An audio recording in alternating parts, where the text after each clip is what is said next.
pasti kami melakukan dukungan penuh terhadap keamanan. Apalagi saya kira perjalanan untuk bisa menyelenggarakan U17 juga bukan perjalanan yang mudah, dan saya kira pada saat kemudian Indonesia bisa meraih kesempatan untuk menjadi penyelenggara, maka kita semua tentu mendukung hal tersebut, dan ini tentunya menjadi ujian bagi kita untuk bisa menyelenggarakan U17 ini dengan sukses.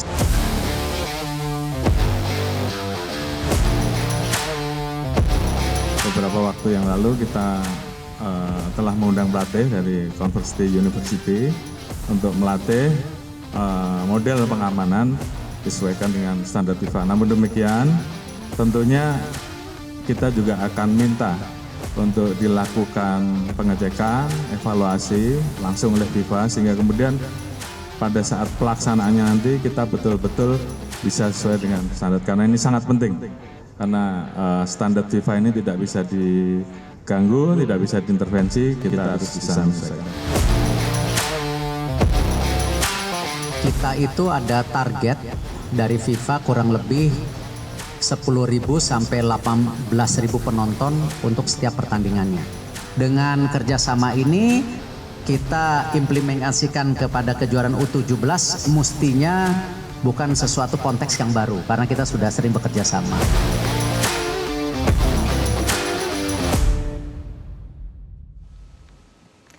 Pemirsa, Indonesia dengan bangga menjadi tuan rumah event sepak bola level dunia, yaitu Piala Dunia U17 2023 yang akan berlangsung pada 10 November hingga 2 Desember 2023. Koordinasi Polda Jatim dengan Mabes Polri dan PSSI dalam persiapan pengamanan terus dilakukan, terutama karena Kota Pahlawan akan menjadi lokasi pembukaan Piala Dunia U17. Lalu seperti apa keseluruhan persiapan Piala Dunia U17 yang akan dimulai dalam hitungan hari, dan bagaimana strategi pengamanan agar situasi tetap kondusif selama event berlangsung? Kita akan langsung membahasnya bersama dua narasumber, yaitu Kapolda Jawa Timur Irjen Pol Imam Sugianto dan Wakil Ketua Umum PSSI Bapak Zainuddin Amali. Selamat malam Pak Imam, selamat malam Pak Amali. Selamat malam Mbak Fitri. Salam sehat. Selamat malam. Kita akan langsung pertanyaan pertama kepada Pak Imam terlebih dahulu.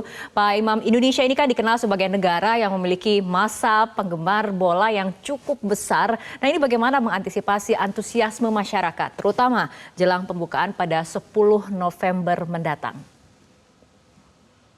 Terima kasih Mbak Fitri. Selamat malam untuk rekan-rekan pemirsa. Pak Waketum, salam hormat.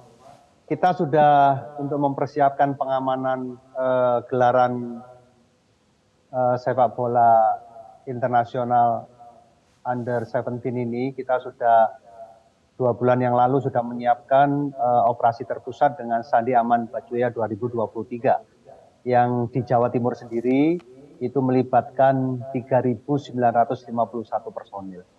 Termasuk kita sudah melibatkan TNI dan stakeholder terkait, terutama tadi yang Mbak Fitri sampaikan, masyarakat-masyarakat pecinta sepak bola itu harus betul-betul kita libatkan untuk berpartisipasi mensukseskan perhelatan sepak bola internasional yang pertama kali ini dilaksanakan di Indonesia.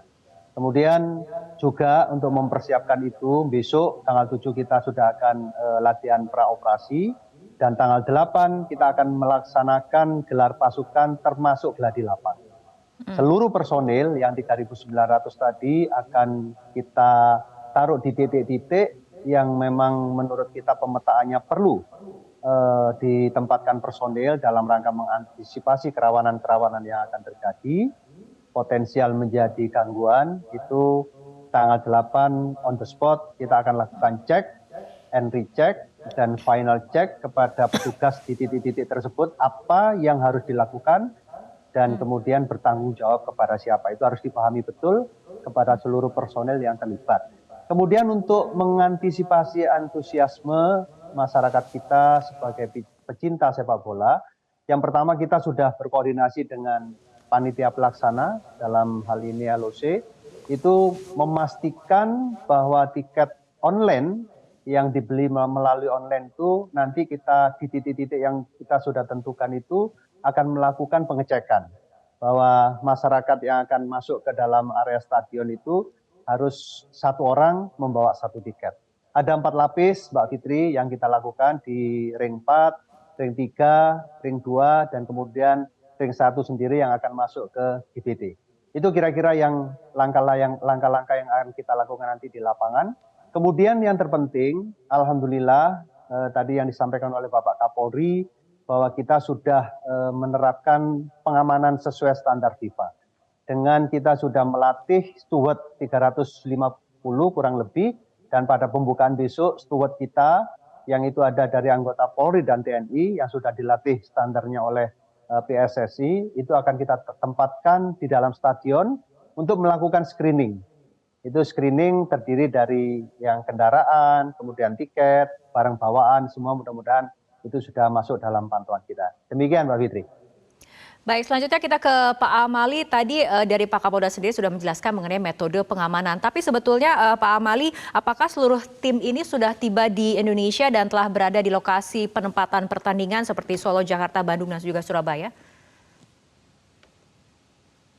Ya, dari informasi yang kami dapat khusus untuk yang klaster Surabaya itu sudah ada semua, bahkan sudah latihan. Yang lain juga sudah berdatangan dan hampir semua sih sudah datang. Bahkan ada yang lebih awal mereka latihan di Bali dulu, kemudian baru ke penempatan mereka masing-masing di Solo, Bandung, dan kemudian juga Jakarta. Jadi mereka antusias ya untuk mengikuti kejuaraan Piala Dunia ini U17, dan saya kira ini menjadi bagian yang harus kita persiapkan dengan baik untuk menyambut mereka, memberikan kenyamanan mereka, dan pelayanan untuk tim-tim yang sudah datang ke Indonesia. Kita akan dikenal dengan negara yang hospitality-nya sangat baik, maka kita konsisten mempertahankan itu, dan kita tunjukkan bahwa Indonesia memang benar-benar sudah siap. Kan kesiapan kita ini sudah sejak U20 dulu yang akhirnya batal. Jadi saya kira FIFA memberikan kepercayaan kepada kita karena memang FIFA menilai kita negara yang siap untuk menyelenggarakan perhelatan akbar dunia untuk kelompok usia U17 ini. Baik, Pak Amali dan juga Pak Imam, perbincangan akan kita lanjutkan kembali usai jeda. Di antaranya kita akan mengulas mengenai gelaran Piala Dunia U17 yang bersamaan dimulainya dengan tahapan pemilu 2024. Nah, bagaimana memastikan keduanya berjalan beriringan dan juga lancar? Kita akan mengulasnya usai jeda.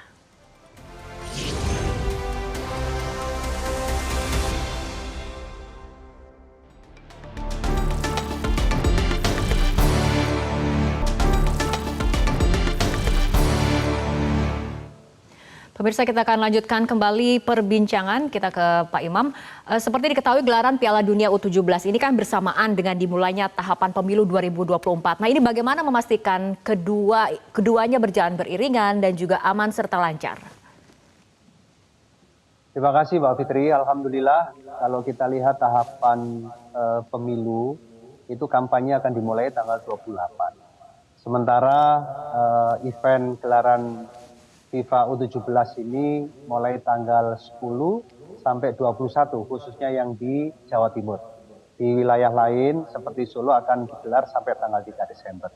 Khusus di Jawa Timur, irisan kegiatan tahap kampanye ini, tahapan pemilu ini, alhamdulillah personil yang dilibatkan dalam operasi Mantap Brata 2024 dalam rangka pengamanan tahapan pemilu itu tidak melibatkan personil yang akan kita libatkan untuk operasi Aman Bajoya 2024 dalam rangka pengamanan gelaran FIFA U17 ini.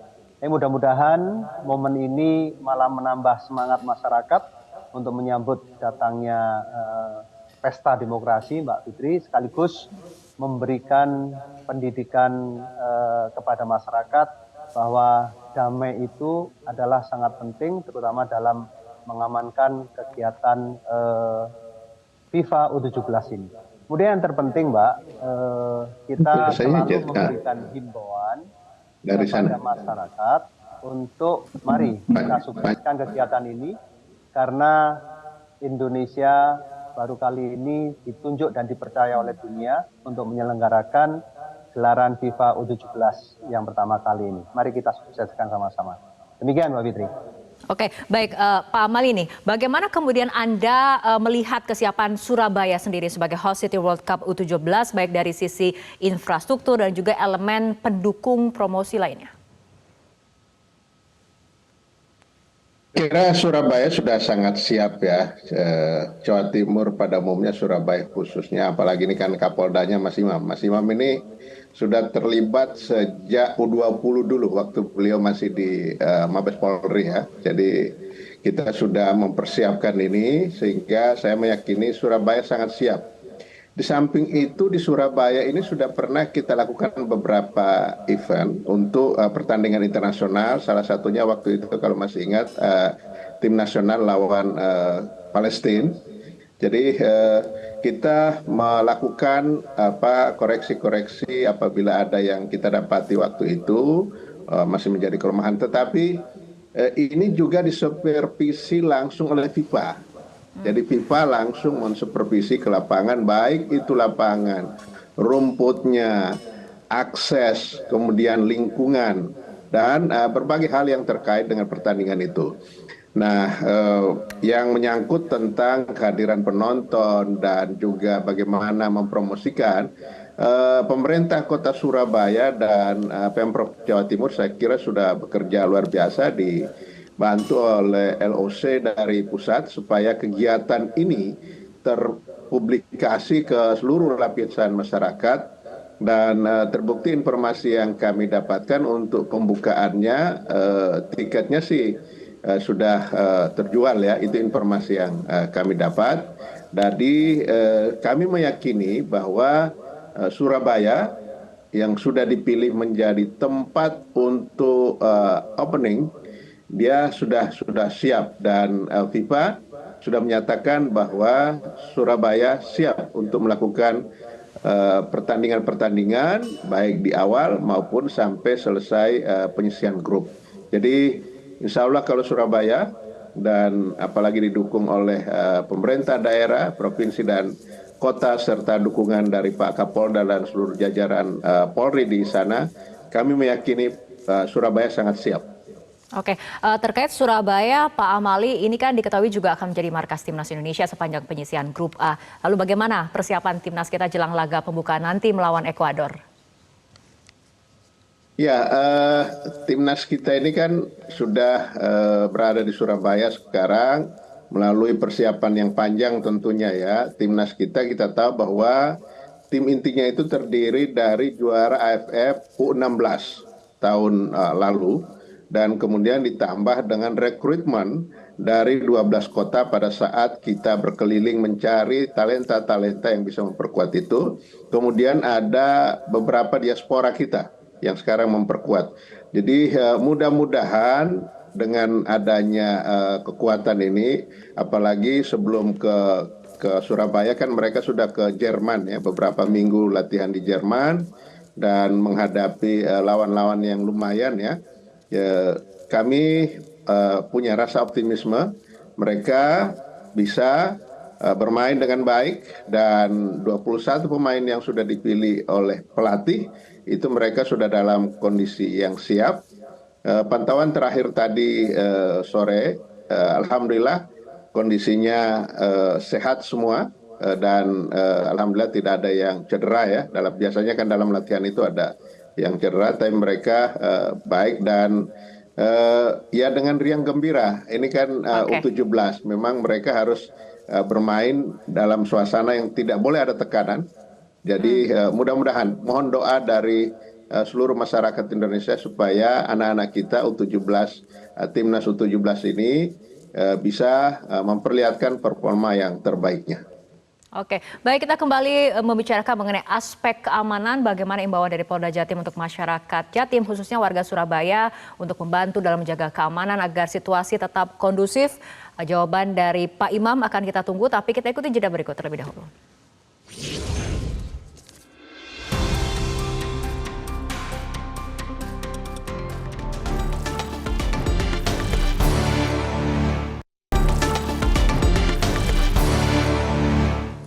Pemirsa, kita lanjutkan kembali perbincangan. Pak Imam, bagaimana imbauan dari Polda Jatim untuk masyarakat Jatim, khususnya warga Surabaya, perihal membantu dalam menjaga keamanan agar situasi ini tetap kondusif, agar para pemain dan juga para penonton, yang mungkin juga ada warga negara asing diantaranya, yang akan menonton pertandingan terasa aman dan juga terasa nyaman.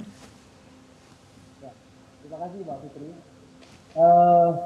Saya menghimbau kepada masyarakat Surabaya khususnya dan pecinta sepak bola pada umumnya, mari kita sambut kepercayaan dunia terhadap Indonesia, khususnya Jawa Timur, dalam penyelenggaraan Piala Dunia U17 ini.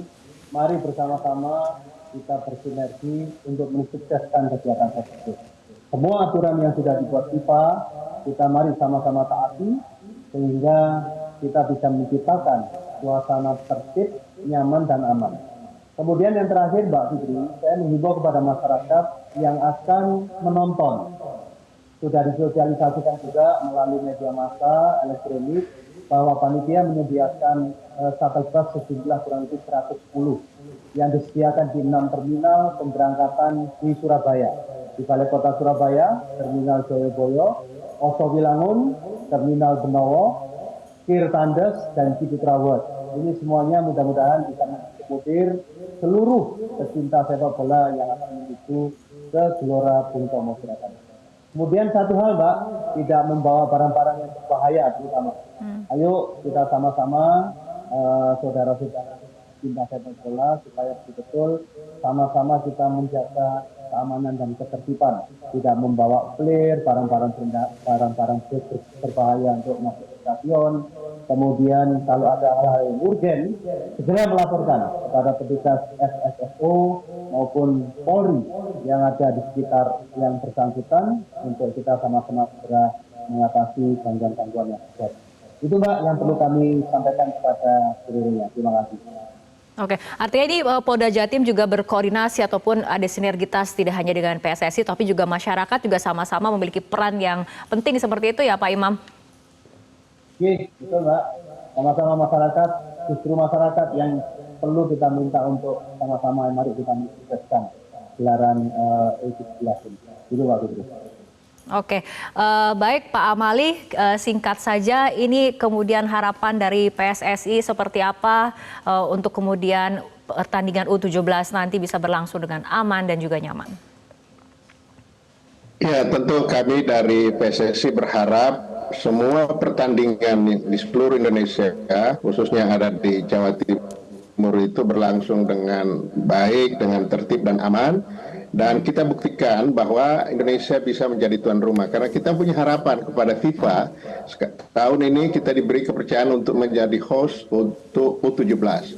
Kita berharap ke depan bisa U20, bahkan mungkin bisa untuk Piala Dunia Senior. Jadi ini modal kita tunjukkan bahwa kita sebagai negara yang pantas untuk menjadi tuan rumah perhelatan dunia, dan kita akan menunjukkan dengan baik pelaksanaannya sesuai dengan apa yang sudah dicanangkan oleh Ketua Umum PSSI Pak Erick Thohir. Kita harus sukses pelaksanaan dan insya Allah bisa sukses juga prestasi sepak bola nasional. Dukungan masyarakat dan doa dari masyarakat sangat diharapkan. Oke, baik, kita harapkan Piala Dunia U17 2023 ini akan berlangsung dengan aman dan juga lancar, dan kita berharap timnas Indonesia dapat memberikan penampilan yang paling terbaiknya. Baik, terima kasih Pak Zainuddin Amali dan juga Pak Imam Sugiarto telah berbincang bersama kami malam hari ini dalam Prime Time News. Dan pemirsa, perbincangan tadi sekaligus menutup perjumpaan kita dalam Prime Time News untuk kali ini. Wakili kerabat kerja yang bertugas dan rekan Zilfie Iskandar, saya Fitri Megantara mengucapkan terima kasih atas perhatian Anda. Selamat malam, sampai jumpa.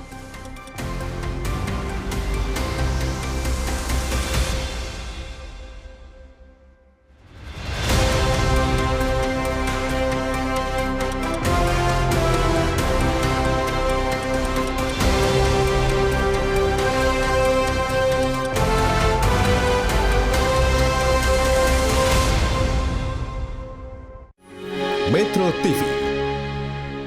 Dapatkan informasi, download Metro TV Extend sekarang.